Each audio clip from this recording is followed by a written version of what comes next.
Ang una po natin gagawin, yung bearing, tas kukuha tayo ng range. Ang range niya ay 11.7. Dito tayo kukuha sa 2:1. Yan, 11.7. Dito, tatapat natin siya sa 45 degree. Yan, tingnan naman, sakto yan, 45.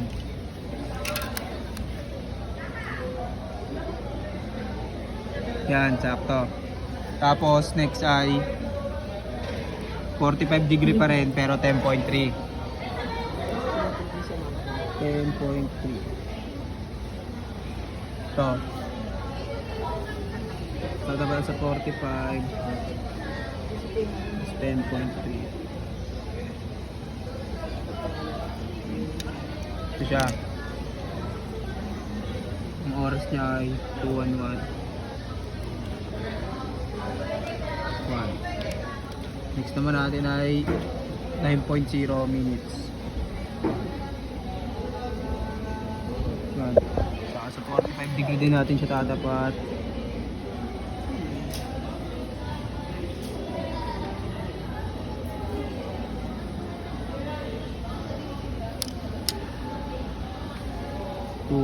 Next natin gagawin is pagdudugtungin na po natin.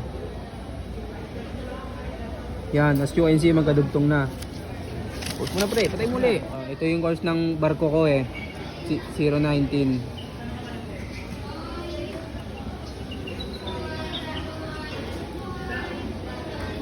Yan okay.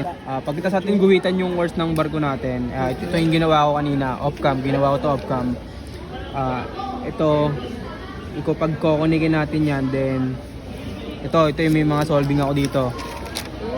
Yung speed natin ay 18 knots, di ba? So kukunin natin yung relative speed. Pag kukunin natin yung relative speed, distance over time. So distance is 2.7 nautical miles, tapos divide 0.08. Kaya natin nakuha yung 0.08, 5 divide 60 equals 0.08. Total niya is 33.8 knots. Ayan na yung relative speed natin.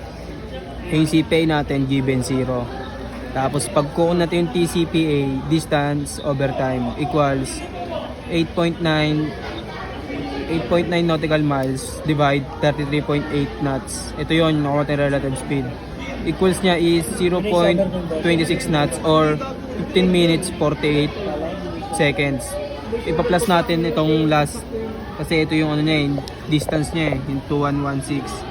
So ang magiging total niya is 2131 TCPA. At ito naman yung 0.08 distance equals speed times time, magiging ano siya, 18. Yung 18 ay yung nakuha natin.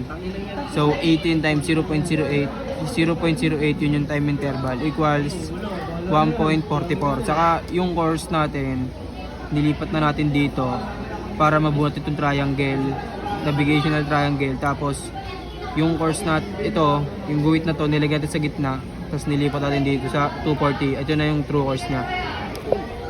Ito ang ginawa kong solution ay speed over distance over time is equals to 2.3.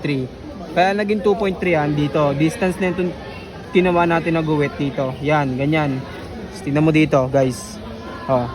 2.3 das 0.08 yung time kasi ayan yung given. So pag ina natin siya, ginamit natin sa calculate natin, Casio 2.3 divide 0.08 equals 28.75. So niround up natin siya kaya naging 28.8 knots. Saka ito guys, tingnan niyo yung plotting ko guys, kung titignan niyo. Yan, maganda yung pagkagawa ko sa plotting. Ayan, ito yung course niya. Ang course niya kasi ay 19. Tapos nilipat natin siya sa 240 degree. Yan na yung true course niya. Then ito yung ginawa natin mga time interval. Ito guys, tingnan nyo sa given guys. Yan, sinunod natin yung binigay na given.